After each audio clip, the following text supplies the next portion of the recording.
Hey, so welcome back to my channel, fam. I am here with my friend Paul, and I'm going to start a new series where I interview my fellows in the program, and they are going to talk about their story, what happened before, what it was like, and what it's like now. So really briefly, Paul, how many years do you have sober? I have approximately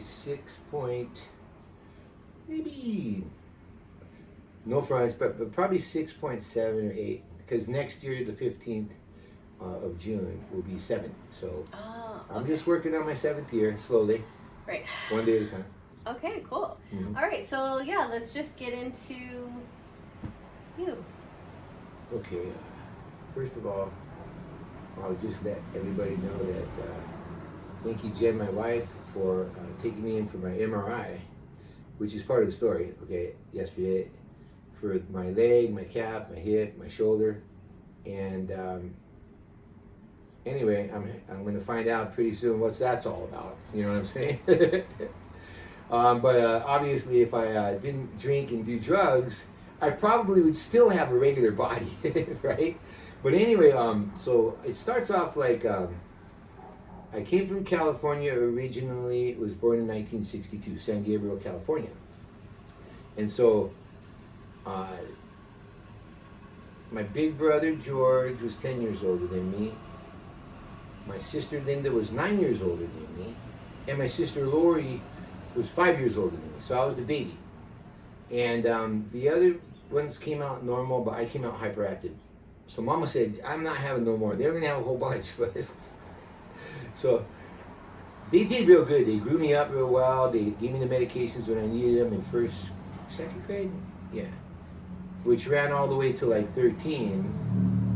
And then it reversed its effects, at 13. The medication reversed and I got off of it. But what it was, the speed to make me calm down. So that's everybody knows that story. So anyway, back to at home. Growing up, I think when it all really started to happen for me was when I was about 9, because Mom left, and Lori was only home for a couple more months before she left with Russ. She was the youngest, and I'll never forget it. She bought me for $10. She bought me my last carton of cigarettes, like 6th grade or something. That's the whole story there. Okay, so That's your sister. yeah, my sister Lori, and then she left the house. So now it was just me and Dad, because George already left, and Linda left. So it was just me and Dad now. Mom had left, and Dad already had a couple of heart attacks. So I was 11 or something. And then we moved from our nice neighborhood. We had a very nice neighborhood with all kinds of neighbors and kids, and we all grew up as babies all the way together. So I was going to miss that a lot, and I moved over to the apartments kind of down the other side of the city, but not too far away. And a different lifestyle at that point. Kind of liked it because I was smoking cigarettes and hanging around with different people. Kind of felt ashamed to go back to my old neighborhood because divorce back then was kind of shameful. It was weird. It was just kind of weird thing. But they loved me anyway. My dad would even tell me, go back and visit. I'm like, What decade did you grow up in? I grew up in the 60s. Oh, okay. Yeah, so this is all happening in the 60s. So the big brother and the sister, and then, okay, so Mom and Dad owned the bar. And we had my grandma guys in the back, and it was all a positive thing. Drinking and smoking cigarettes in the house all the time. So for me, little Paul running around the house, I'd take drinks from Mom's stuff when she'd be passed out on the couch, and Gigi, Grandma, would give me a couple hits on the table over there, and she would give me my coffee with sugar and cream and all kind of fun stuff like adults, just to make me feel good and everything like that. And so it really wasn't a negative thing until it's like 6th grade. Deke Crandall, he passed away homeless, but he's my sister's husband's youngest brother. And friend Brent Crookham, we went into the field, and he took some from the babysitter, he's watching the baby, a full thing of tequila. So I drank the whole thing with those 3 real quick in the morning together, thinking that, I like this taste and it feels great.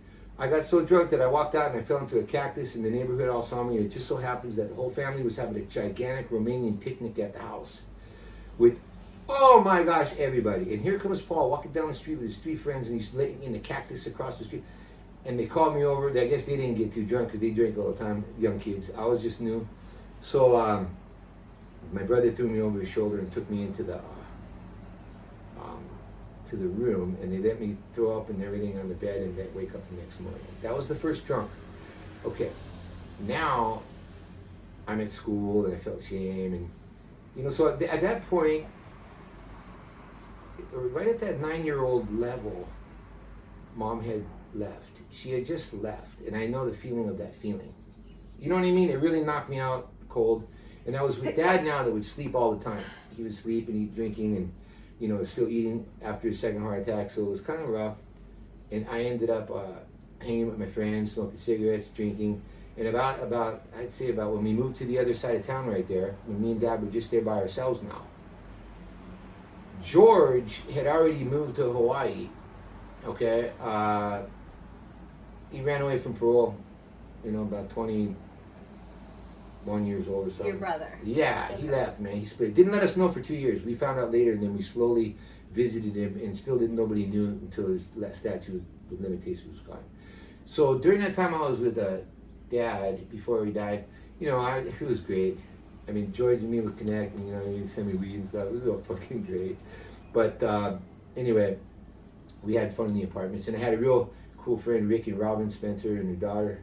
They were my friends with big speakers. We'd go over there and smoke weed and party all the time. And Dad was cool. I mean, he wasn't cool at all. He didn't want me to do nothing, but he didn't really, until I got busted with him a couple times, and it was sad because he felt bad because I was the final one. And then he had that final heart attack. Not the final one. He had one really bad one, and then he told me the next one's it. Well, this and that. And then he had the major one, and he died right there. In my arms, at nighttime, mouth to mouth. The ambulance came. They didn't give him mouth to mouth because they said this and that. I pulled his teeth out. They just taught me in 9th grade how to give mouth to mouth. I gave mouth to mouth in the ambulance today, and I'm nothing back then. So they waited until they took me into the hospital, and my grandma came with my mom. We went into a small broom closet. They said, your dad died. My grandma came out screaming, crying. My mom just walked out. And me, I was in shock. At that point, I was already smoking angel dust, taking LSD, cannabinol, which is a powerfuler connection to angel dust, and everything else you could speak of, except for this stuff that we didn't get introduced yet, was the cocaine and the heroin and all that kind of stuff. Not yet. So I was just doing all those drugs from that point, and my dad had a Trans Am in that house because he had passed in that little apartment, and they left me in there for a couple of months, and Grandma would just come and cook for me and stay with me until my mom guys could move into town where they could try to raise me closer to my school. But during that time, we took the keys to the Trans Am on angel dust, me and my two friends from school, and we drove it to the other side of town, and I literally drove it into a house. And they claimed, the husband claimed that he was laying on the couch and the wife kept asking him to get up for dinner, and he didn't. Finally, he gets up to walk across the kitchen to his wife, as he claims the couch flew across the other side of the house and smashed into the wall on the other side of the house, and there it was, a Trans Am sitting in his living room with Paulie Boy in the front, okay, at 12, okay? My two friends ditched me and left me in there, and the Trans Am amazingly was able to back out and drop off the foundation onto the ground, and that's when the engine fell out. So it was weird how it connected still. Yeah. The neighbors all came out, and I went to jail for my first time, but long story short, they let me off because they knew Daddy just died, and the insurance took care of everything, so everything's cool. And this was in California. Right. Okay. So now I'm hitting 13.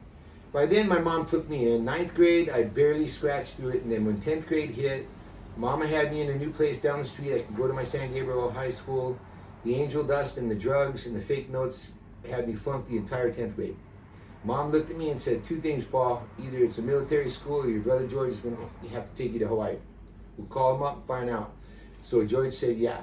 And next thing you know, I had a boogie board in my hand, a little suitcase, and was off to Hawaii. So I came to Hawaii when I was 15. I went to Doris Todd School, got my head cut, accepted the Lord, went to church, went to Doris Todd, did really good for 10th grade, 11th grade, and 12th grade for a few months. But right there and then, they gave me a few warnings, Paul, because I was already sliding off the end. You know, they could tell. And I broke the probation thing, and they said, well, you got to go, George said, you got to go Maui High. But if you screw up here, buddy, you're going to have to, you're on your own. So I went to Maui High. That didn't last too long. I got in lots of fights and crazy stuff, right? So they go, we're going to send you to Baldwin, the principal. We're going to send you to Baldwin. Yeah. I went to Baldwin, stayed there for about 3 or 4 months, and then I had a baby. Well, back up a little bit. I had a baby with the girl I was going to marry, Karina, right at the time, and we had a baby that had passed away. Well, anyway, that baby that passed away, we saw the mom brought her in with a jar, showed it to us in the laundromat where I was working. I said, I got to go with the hospital with them, and they go, you're fired if you do it. Maui, yeah. So I left and I went to the hospital, and then after that I moved in there for a little while, but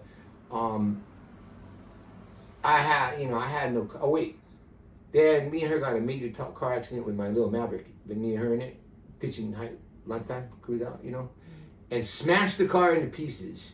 So now I have no car, I'm at their house for a little while. All right, mom taking care of me, I'm at the house, but I can't get a job, I can't do anything. I met this guy, Larry, and Pizza Hut, the guy was gonna, let us take the money back from him. We were gonna heist him, and then we were gonna share the money, but he pulled out the last minute. So this older guy, Larry, who was a guy, said, all right, I got this over here. We're gonna go out and do some robberies today, right? And I go, no. He goes, no, just tell yourself, yeah. All right, so we did the first one, I did it, and we did the second one, he did it, and then all of a sudden, on the way home, the cops all busted us on a highway. And that's where I got my first degree armed robberies for 40 years. Okay, so in the first year of jail, they made sure that I was going to do the whole 40 years. Okay, first offense, blah blah blah. Okay, and don't mind me. By then, I was already shooting the drugs. I was doing everything. Behaving very, very seriously, misbehaving. Okay, as a young person in Hawaii. Yeah, that's, and all the things in between are the excitement part. This is just kind of trying to let you guys know what, how it rolled, okay? Oh, and by the way, after all these, so anyway, after the 40 years of but they only gave me so at 1 year, they shipped me over, they gave me the youthful offender, because I waited till the last minute, and the other guy turned state witness against me. So they said, Paul, if you claim it, we're going to still give you the Youthful Offender Act, right? Simply because you pleaded not guilty and you're costing the state a lot of money, right? And the 18 rule, it was only that 1 year. So they charged me for an adult at 18 just because that year was the wrong year to do a crime now. You know what I mean? So they go, we'll only give you the minimum of 8 years in prison time for the charge, 4 years and 4 years combined instead of the 20 and 20 combined. I go, okay, guilty. But Habilitat had been searching for me the whole time to pull on me and get me in the program, which was, at the time, Habilitat was a 37-month program. As a young person, right? It's like up to 27 or something. No, they had old men in there. Oh. They had junkies in there barfing for 2 weeks straight of yellow buckets. The whole gig, you know what I'm saying? They had everybody in there, prisoners that that ended up going back to jail, and in the headline saying, "I'm going back to prison to do the rest of my 20. Habilitat's too hard." Vinny actually showed us. Wow. Vinny Marino actually showed us. His name was Rudin. And so that they'd rather do prison. Oh yeah, me too. Once I got in there. This made prison seem like fun, man. You know what I mean? I would rather go body blows and get my ribs busted all day long than freaking go over into Habilitat. That place was real back then. So anyway, in Habilitat, here I go. You know what I'm saying? After the 6 months of evaluation in Oahu State Penitentiary, which, by the way, that part was a whole lot of fun. Okay.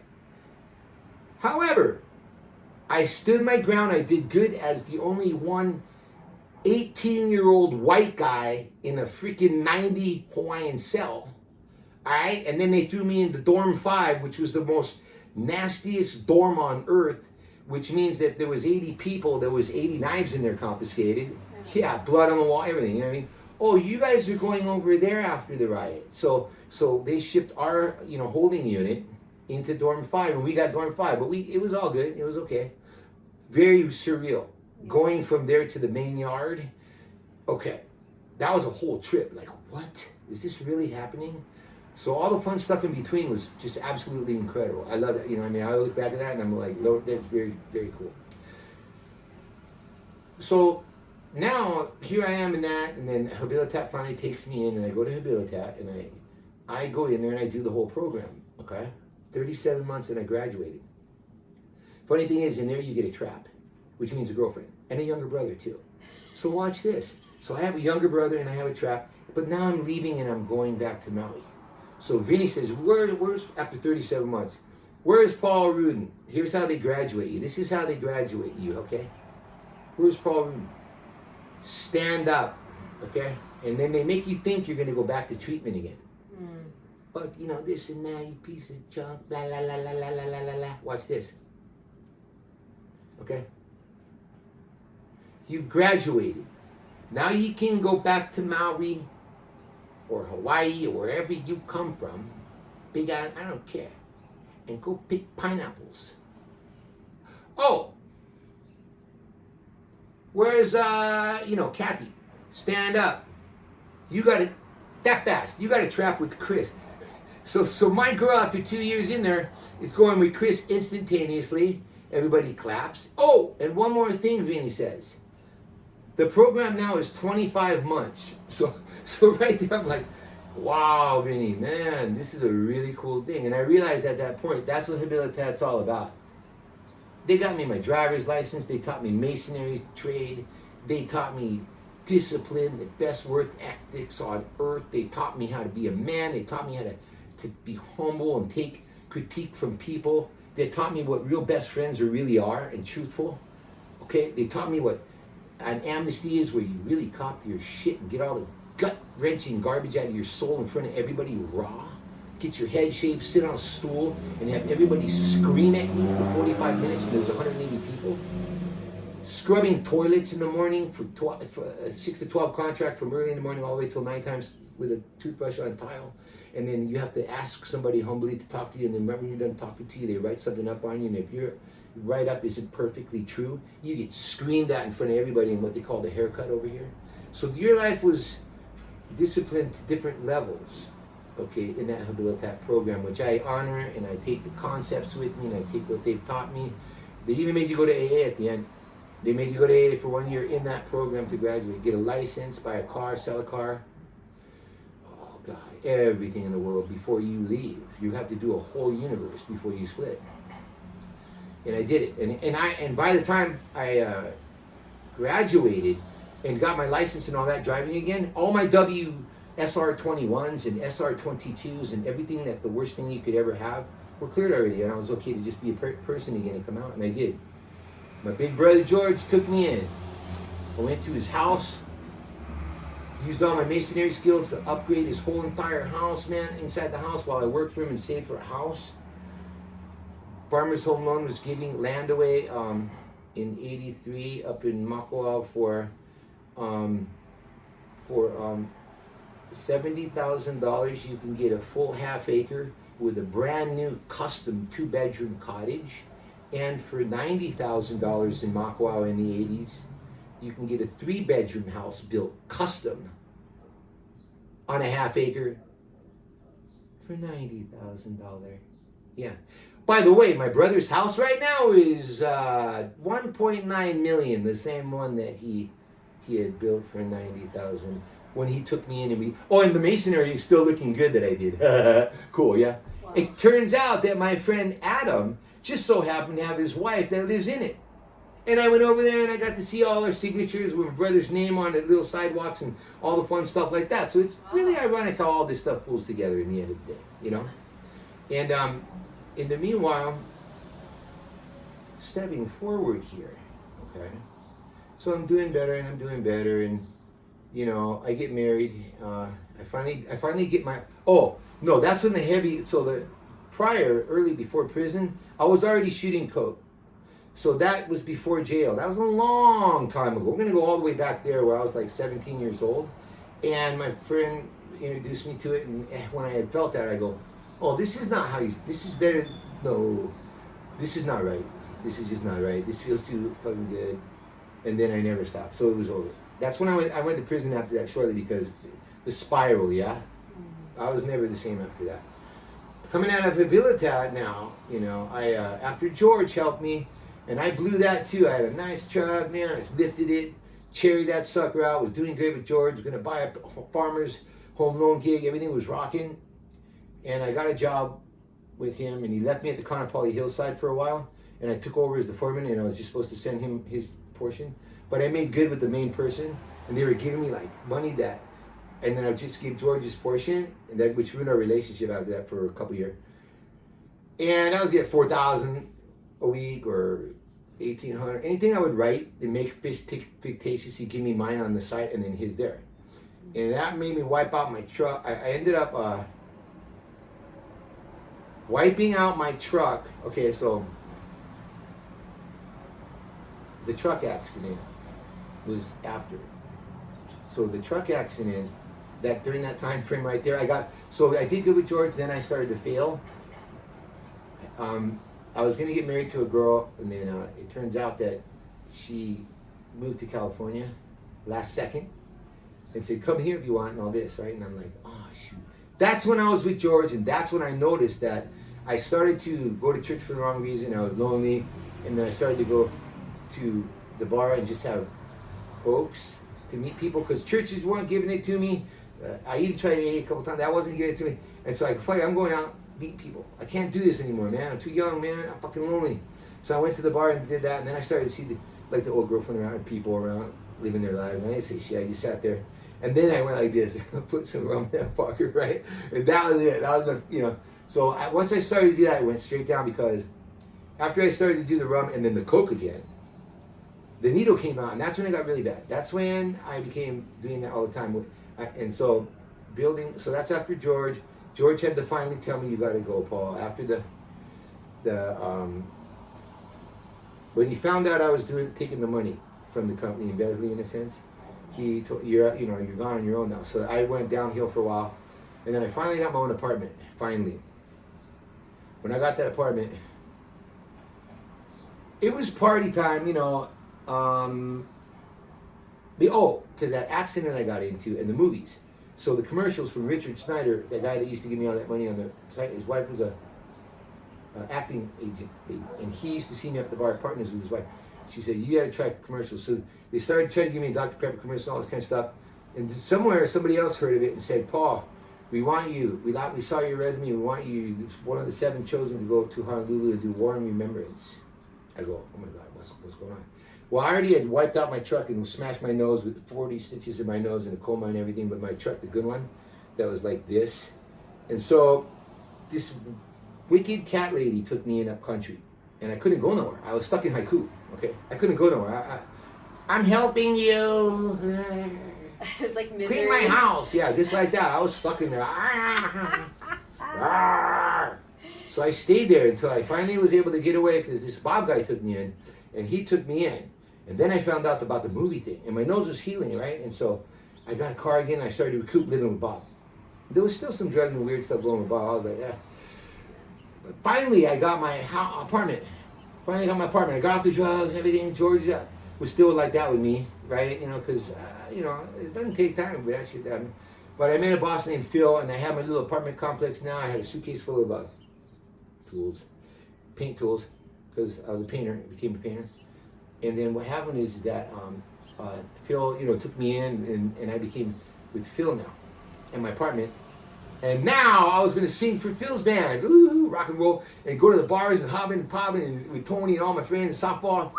And this great stuff with Phil's band. He was a great guy. It was so wonderful that whole time. So we had a great time and everything was beautiful, right? But George was still there, and we'd see him on paint jobs, and our connection was there at Christmas. Hi, George, how you doing? But that was there, and. So when was your first car crash? Okay, the first car crash was probably in 78, 79, and it was with my girlfriend who we had just lost our baby. Okay.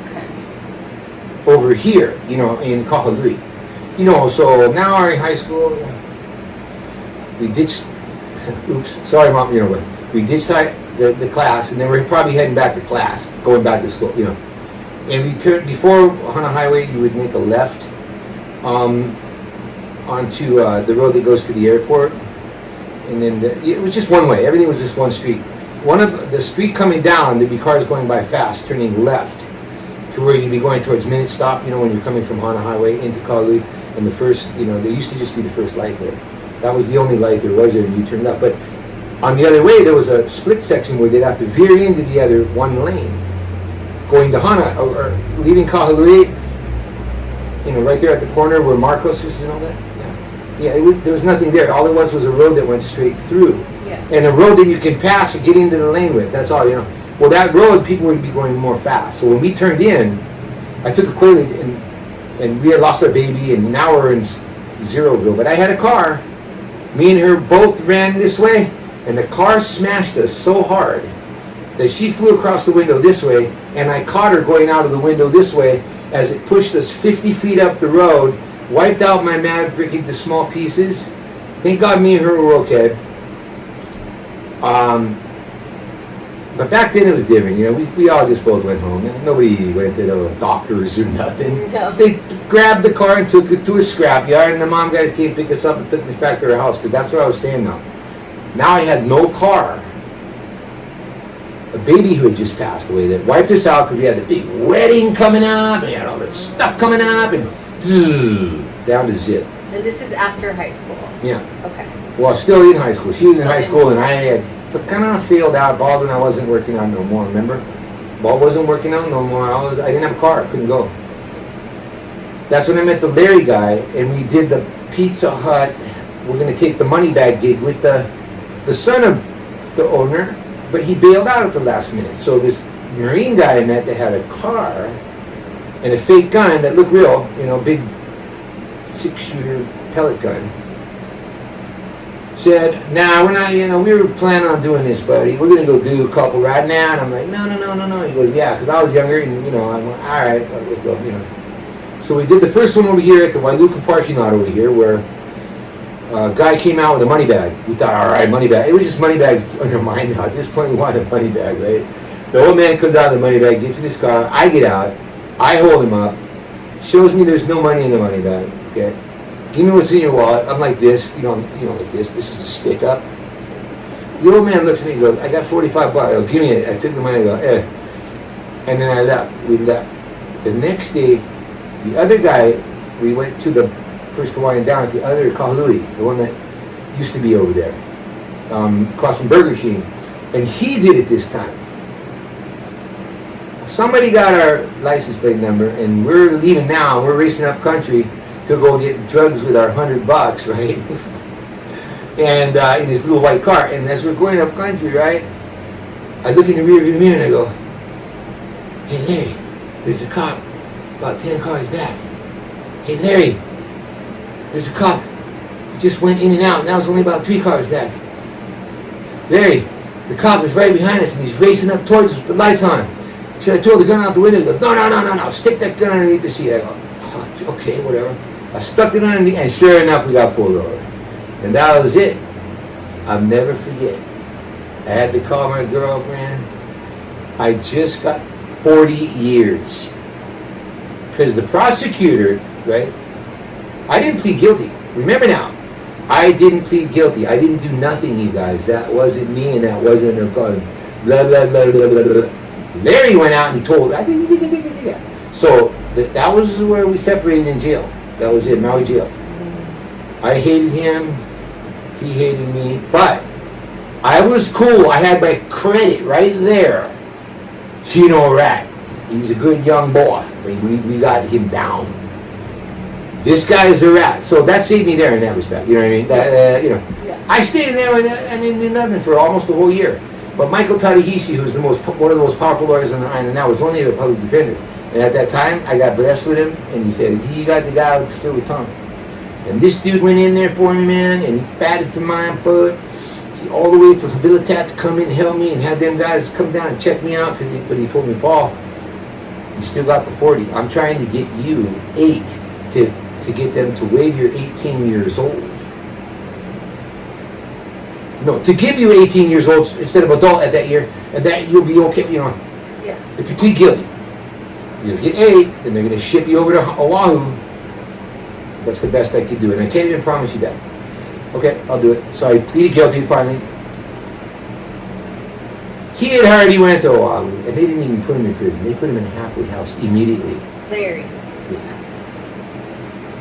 Me, I had to do the full 6 months in prison. You know, the holding unit, you know, all the body blows, the fighting, the push-ups. I got lucky. There's another blessing in there, too, I'll tell you about, right? So anyway, the parole board says you get to go to Habilitat. My 6 months was up. So that's 18 months in jail now. You know, first offense in my whole life, 18 months in jail. I go to Habilitat. Now I start my 37 months in Habilitat. Yeah. Okay, you start off shaved head. You have to scream for help. If they don't buy it, you're out. Okay, then they assign you your younger brother, and you're in. And you start treatment. You know, treatment's like 6 months, and then re-entry's like 12, 15 months, and then post-re-entry's 22 months, and then you become a staff trainee for about a year, and then you finally, you know, graduate.